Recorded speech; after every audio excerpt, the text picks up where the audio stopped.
Welcome to my creative space. I found them about to throw this table in the trash.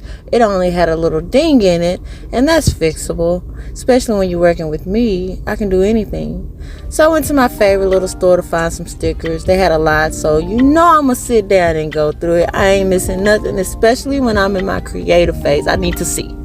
So here I am, spraying it down, making sure that all parts are covered, even the papers. You have to be very careful because it gets sticky. The paint will stick to the plastic, which will stick to the book. You see me fixing it there. But anyways, I put the cover on top of the wood table, so I did that off camera, and now I'm just placing the books to see where I want them and how I want them situated.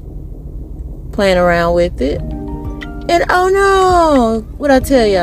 But true creativity comes when you mess up. Hey, look how happy I am.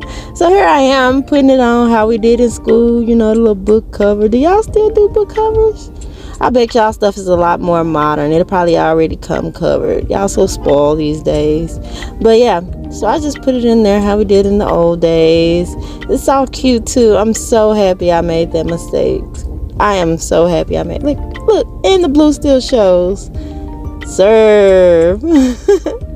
Here I am. I'm so proud of it, and it's finished. I gotta clean it up, and I put it in the corner until it dries.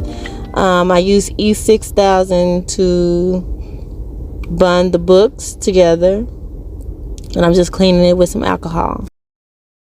And for the book that is open, I simply glued the pages together so they wouldn't move and tape them together until they dried. Here's my finished results. I'm in love with it. Each time I make a book table, it gets better and better. Thank you guys for watching.